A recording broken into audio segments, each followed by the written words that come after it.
اعوذ باللہ من الشیطان الرجیم، بسم اللہ الرحمن الرحیم۔ السلام علیکم عزیز طلبہ و طالبات اسلامیات اختیاری میں آج ہم نے آیت نمبر 16 پڑھنی ہے۔ ہمارا لیکچر نمبر ہے 6۔ اس سے پہلے پچھلے لیکچر میں ہم نے آیت نمبر 15 پڑھی تھی جو کہ سچی گواہی کے بارے میں تھی۔ آج ہم نے آیت نمبر 16 پڑھنی ہے۔ بسم اللہ الرحمن الرحیم۔ اور من جو یقتلو قتل کرے مومنن کسی مومن کو متعمدن جان بوجھ کر، فجزاؤ تو پس اس کی سزا ہے جہنم جہنم، یعنی جو شخص کسی مسلمان کو جان بوجھ کر قتل کرے گا تو اس کی سزا جہنم ہے۔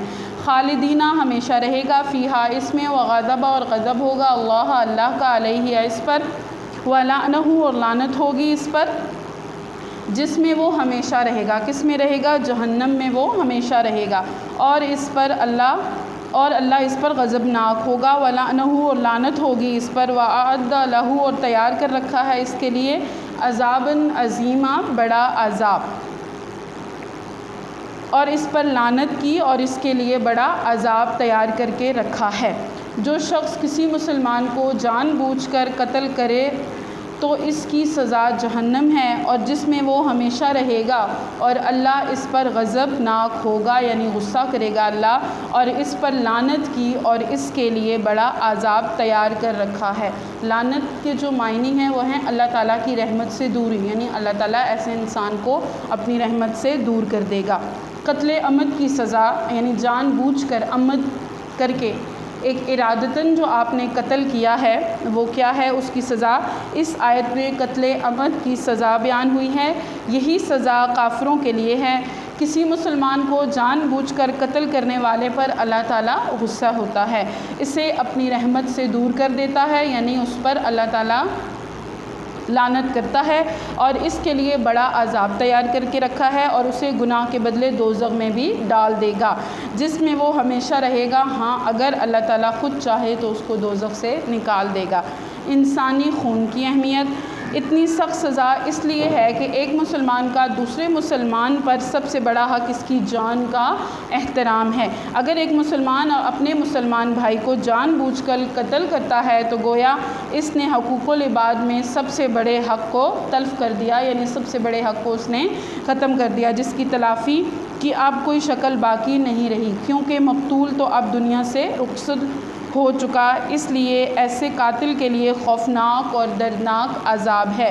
اسلام میں انسانی خون کی بہت اہمیت ہے۔ ایک اور مقام پر ارشاد ہوا کہ اگر کسی شخص نے کسی کو قتل کیا بغیر اس کے کہ اس نے کسی کو قتل کیا ہو یا ملک میں فساد برپا کیا ہو تو گویا اس نے تمام انسانوں کو قتل کر ڈالا۔ آگے ہے کہ پرامن معاشرے کا قیام ہم نے کیسے کرنا ہے۔ اسلام کا سب سے بڑا جو مشن ہے وہ ہے پرامن معاشرہ، یعنی ہمارے معاشرے میں امن قائم ہو، جس میں اخوت، محبت، مساوات، عدل و انصاف کا دور دورہ ہو، ایک ہی نظریے کے ماننے والے، ایک اللہ، ایک رسول اور ایک کتاب پر ایمان رکھنے والے اگر ایک دوسرے کے خون سے ہاتھ رنگنے لگیں تو اس سے بڑھ کر اسلام کو اور کیا تکلیف اور کیا نقصان ہو سکتا ہے۔ رسول اللہ صلی اللہ علیہ وآلہ وسلم نے حجۃ الوداع کے موقع پر فرمایا کہ جس طرح یہ دن، یہ مہینہ اور یہ مقام مقدس اور محترم ہے، اسی طرح تمہاری جان، مال اور تمہاری عزت مقدس و محترم ہیں۔ ایک اور آیت کا مفہوم ہے کہ جس نے ایک شخص کو قتل کیا تو گویا اس نے پوری انسانیت کا قتل کیا۔ تو کیا ہے کہ ہم نے ایک دوسرے کے ساتھ جو ہے، ضروری نہیں ہے کہ ہمارے اگر لڑائی جھگڑے ہوں تو ان کا اختتام جو ہے وہ قتل پر ہی ہو۔ یہ تھا کہ جن لوگوں نے ارادتاً جو ہے وہ قتل کیا۔ قتل کی دو اقسام ہیں۔ ایک یہ قسم ہے کہ کسی نے جان بوجھ کر کسی کا قتل کر دیا، یعنی وہ جب اپنے گھر سے نکلا تو اس نے جو ہے وہ ارادہ کیا ہوا تھا کہ اب میں فلاں شخص کو مارنے کے لیے جا رہا ہوں۔ اور دوسری جو قسم ہے وہ یہ ہے کہ غلطی سے، خطا پہ جو ہے غلطی سے کسی کا قتل ہو جائے۔ آج تک ہمارا سبق اتنا ہی، آج کا ہمارا لیکچر۔ آپ نے اب اس کو یاد کرنا ہے، اور جو سمجھ نہ آئے وہ آپ دوبارہ واپس پوچھ سکتے ہیں۔ کل تک کے لیے اللہ حافظ۔